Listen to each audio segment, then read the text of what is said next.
Welcome our YouTube channel GS with आंसू। बिहार प्रधान शिक्षक के लिए समान अध्ययन के प्रश्नों को देखने वाले हैं इस वीडियो में।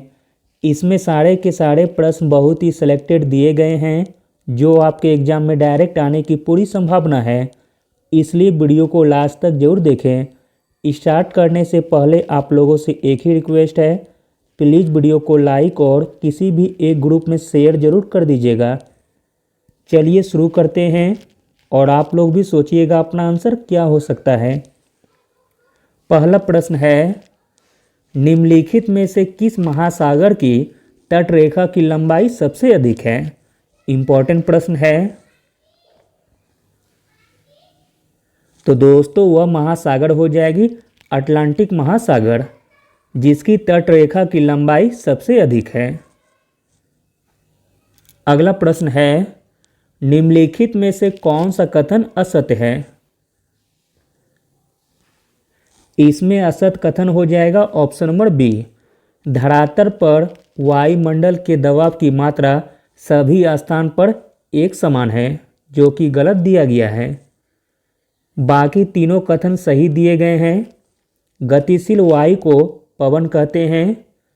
वायुमंडल के कारण पृथ्वी पर दिन एवं रात के तापमान में अधिक अंतर नहीं हो पाता है। वायुमंडल की लगभग 97% वायु धरातल के निकट होती है। अगला प्रश्न है, निम्न में से किस महाद्वीप को पठारों का महाद्वीप कहा जाता है? पठारों का महाद्वीप कहा जाता है अफ्रीका महाद्वीप को, ऑप्शन नंबर सी। अगला प्रश्न है, अरावली एवं विंध्य श्रृंखलाओं के मध्य में कौन सा पठार स्थित है? अरावली एवं विंध्य श्रृंखलाओं के मध्य स्थित है मालवा का पठार, ऑप्शन नंबर सी। अगला प्रश्न है, बिहार का पटना जिला कितने जिलों के साथ अपनी सीमा साझा करता है? इम्पोर्टेंट प्रश्न है। तो दोस्तों बिहार का पटना जिला 9 जिलों के साथ अपनी सीमा साझा करता है और वह ज़िले हैं भोजपुर, अरवल, जहानाबाद, नालंदा, लखीसराय, बेगूसराय, समस्तीपुर, वैशाली एवं सारण। अगला प्रश्न है, जनगणना 2011 के अनुसार निम्न में से किस राज्य में सर्वाधिक साक्षरता दर है? जनगणना 2011 के अनुसार सर्वाधिक साक्षरता दर है मिजोरम में। अगला प्रश्न है, भारत के किस राज्य की तटरेखा सबसे छोटी है? सबसे छोटी तटरेखा हो जाएगी गोवा राज्य की। अगला प्रश्न है, निम्न पर्वत श्रेणियों का उत्तर से दक्षिण सही क्रम क्या है? निम्न पर्वत श्रेणियों का उत्तर से दक्षिण सही क्रम हो जाएगा ऑप्शन नंबर ए, काराकोरम श्रेणी, फिर लद्दाख, फिर जास्कर और फिर पीर पंजाल। अगला प्रश्न है, निम्नलिखित में से कौन सा मिलान सही नहीं है? जो मिलान सही नहीं है वह है ऑप्शन नंबर सी, कंबम घाटी पश्चिम बंगाल, जो कि गलत दिया गया है। कंबन घाटी तमिलनाडु में स्थित है, ना कि पश्चिम बंगाल में। बाकी तीनों सही दिए गए हैं। युमथोंग घाटी सिक्किम में स्थित है, जोकू घाटी नागालैंड में। अगला प्रश्न है, निम्नलिखित में से कौन सा देश भारत के 5 राज्यों या केंद्र शासित प्रदेशों से जुड़ा है? इसका राइट आंसर हो जाएगा ऑप्शन नंबर डी, उपयुक्त सभी, यानी कि चीन, नेपाल तथा पाकिस्तान। यह तीनों देश भारत के 5 राज्यों या केंद्र शासित प्रदेशों से जुड़ा हुआ है। अगला प्रश्न है, निम्नलिखित में से कौन सी नदी बंगाल की खाड़ी में नहीं गिरती है? बंगाल की खाड़ी में नहीं गिरती है गंगावेली नदी। गंगावेली नदी जो कि अरब सागर में गिरती है। अगला प्रश्न है, विधान परिषद साधारण विधेयक को अधिक से अधिक कितने समय तक रोक सकती है?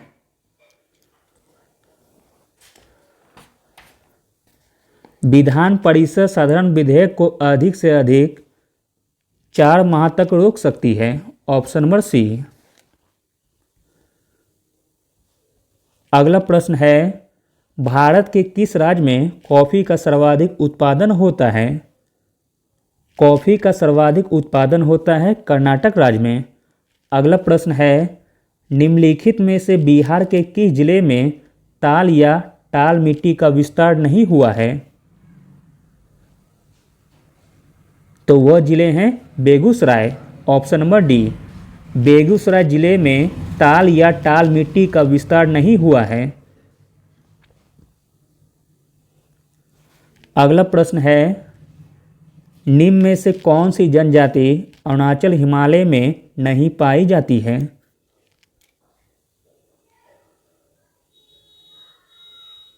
अरुणाचल हिमालय में नहीं पाई जाती है वह जनजाति हो जाएगी टोडा। टोडा जनजाति जो कि नीलगिरी पहाड़ियों में पाई जाती है। अगला प्रश्न है, निम्न में से किसको लाला लाजपत राय ने अपना राजनीतिक गुरु माना था? इम्पोर्टेंट प्रश्न है।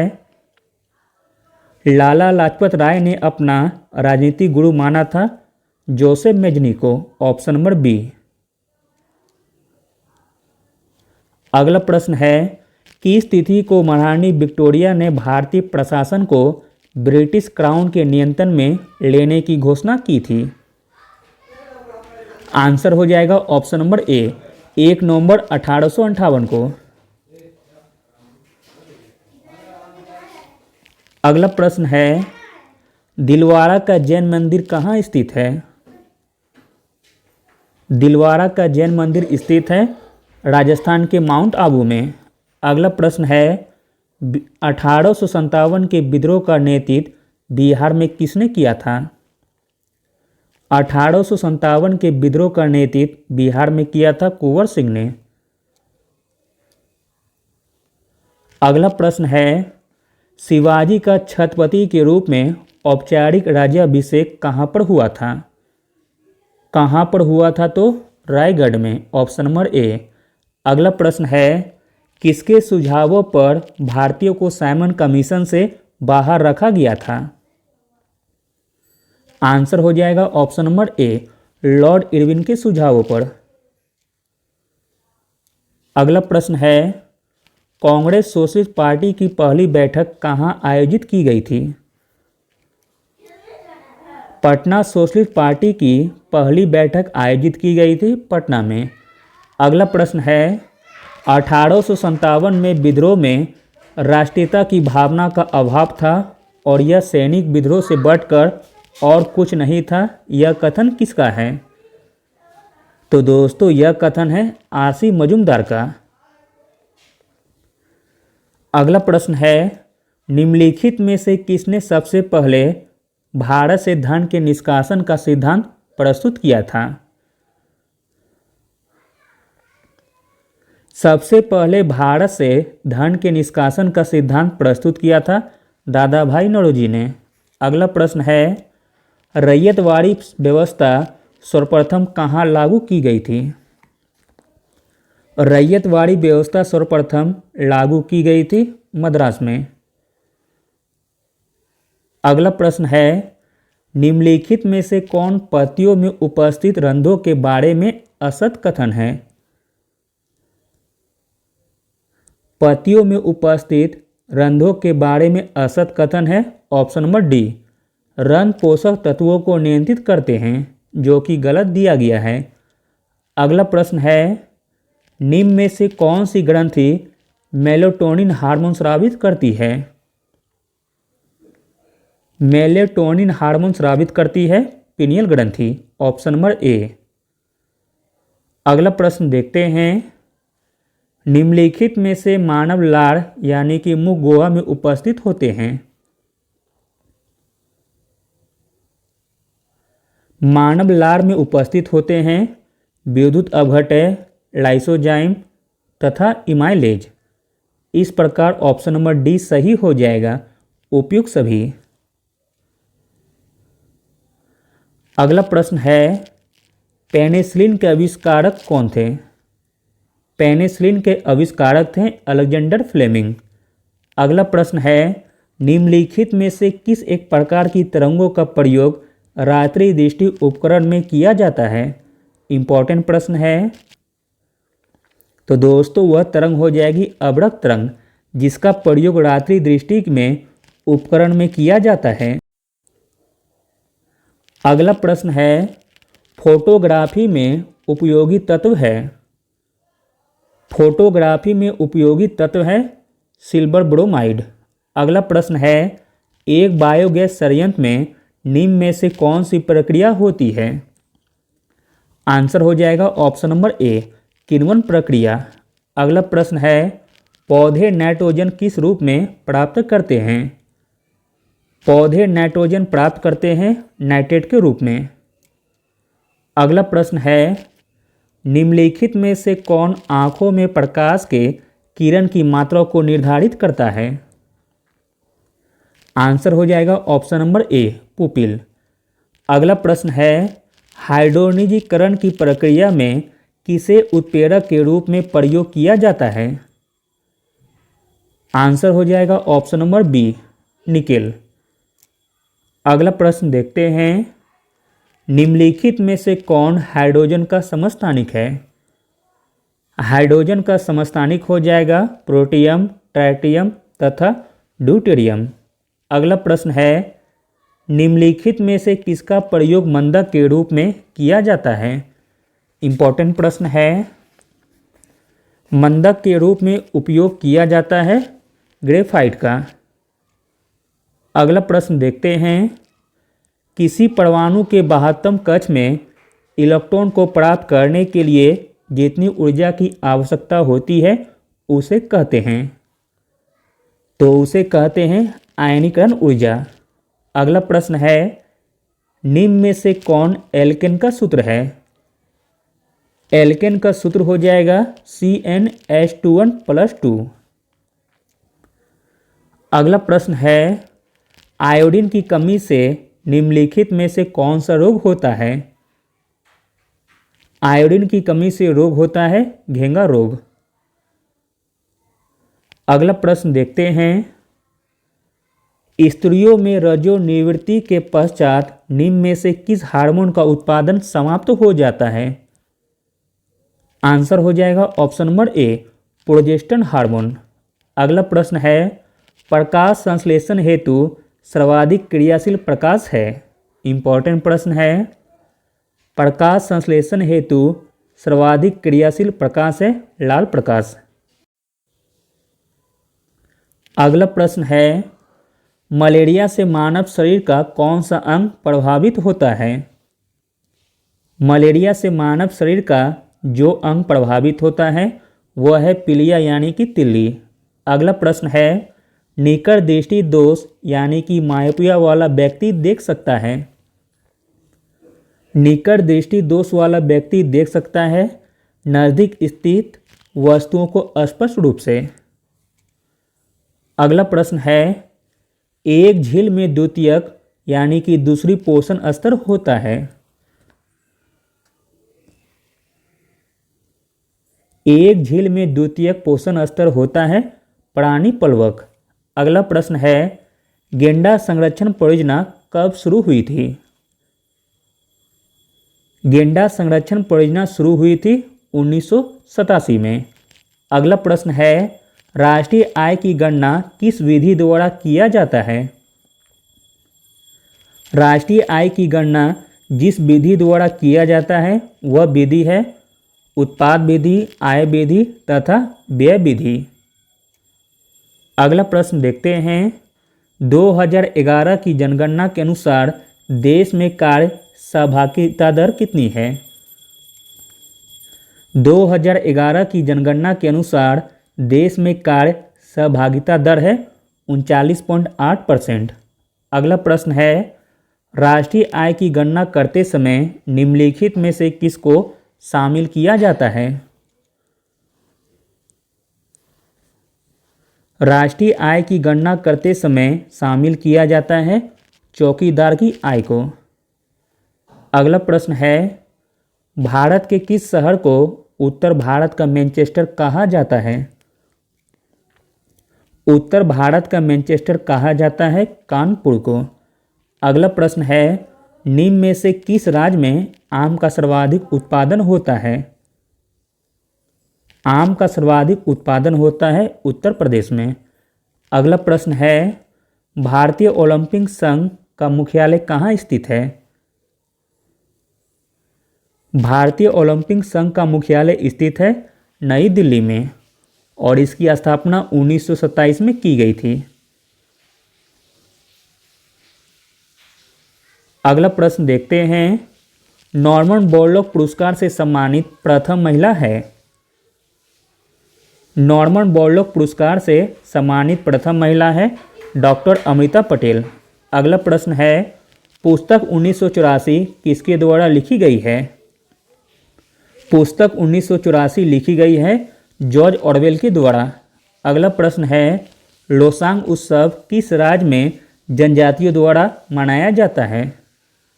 लोसांग उत्सव मनाया जाता है सिक्किम राज्य में। अगला प्रश्न है, मधुबनी पेंटिंग किस राज्य से संबंधित है? मधुबनी पेंटिंग संबंधित है अपना प्यारा बिहार राज्य से। अगला प्रश्न है, इंडिया विंस फ्रीडम पुस्तक किसकी आत्मकथा है? इंडिया विंस फ्रीडम आत्मकथा है मौलाना अबुल कलाम आज़ाद की। अगला प्रश्न देखते हैं, भरतनाट्यम किस राज्य का लोक नृत्य है? भरतनाट्यम लोक नृत्य है तमिलनाडु राज्य का। अगला प्रश्न है, केंद्रीय गन्ना अनुसंधान संस्थान कहाँ अवस्थित है? केंद्रीय गन्ना अनुसंधान संस्थान अवस्थित है कोयम्बटूर में। अगला प्रश्न है, विश्व एड्स दिवस की तिथि को मनाया जाता है? विश्व एड्स दिवस मनाया जाता है 1 दिसंबर को। अगला प्रश्न देखते हैं, अंतर्राष्ट्रीय कृषि विकास कोष की स्थापना किस वर्ष की गई थी? अंतर्राष्ट्रीय कृषि विकास कोष की स्थापना की गई थी 1977 ईस्वी में। अगला प्रश्न है, भारत के संविधान में उद्देशिका का विचार लिया गया है? भारत के संविधान में उद्देशिका का विचार लिया गया है यूएसए के संविधान से। अगला प्रश्न है, भारतीय संविधान के किस अनुच्छेद के अंतर्गत अखिल भारतीय सेवाओं का प्रावधान किया गया है? अखिल भारतीय सेवाओं का प्रावधान किया गया है अनुच्छेद 312 में। अगला प्रश्न है, भारतीय संविधान की प्रस्तावना में निम्नलिखित में से किस श्रोता को वर्णन नहीं है? भारतीय संविधान की प्रस्तावना में जिस श्रोता का वर्णन नहीं है वह है आर्थिक श्रोता, ऑप्शन नंबर ए। अगला प्रश्न देखते हैं, भारत के संविधान का निम्नलिखित में से कौन सा अनुच्छेद प्रेस की स्वतंत्रता से संबंधित है? प्रेस की स्वतंत्रता से संबंधित है अनुच्छेद 19 का 1। अगला प्रश्न है, कानूनी विषयों पर राज्य सरकार को कौन परामर्श देता है? कानूनी विषयों पर राज्य सरकारों को परामर्श देता है एडवोकेट जनरल यानी कि महाधिवक्ता। अगला प्रश्न है, भारतीय संसद बनती है? भारतीय संसद बनती है लोकसभा, राज्यसभा और राष्ट्रपति से। अगला प्रश्न है, भारतीय संविधान के निम्नलिखित अनुच्छेदों में से कौन सर्वोच्च न्यायालय द्वारा संविधान के अनुलंघनीय मौलिक ढांचा घोषित किया गया है? राइट आंसर हो जाएगा ऑप्शन नंबर डी, उपयुक्त सभी, यानी कि अनुच्छेद 32, अनुच्छेद 227 तथा अनुच्छेद 226। यह तीनों अनुच्छेद सर्वोच्च न्यायालय द्वारा संविधान का अनुलंघनीय मौलिक ढांचा घोषित करता है। अगला प्रश्न देखते हैं, किसी राज्य में विधान परिषद की स्थापना और समाप्ति का प्रावधान है भारतीय संविधान के अनुच्छेद 169 में।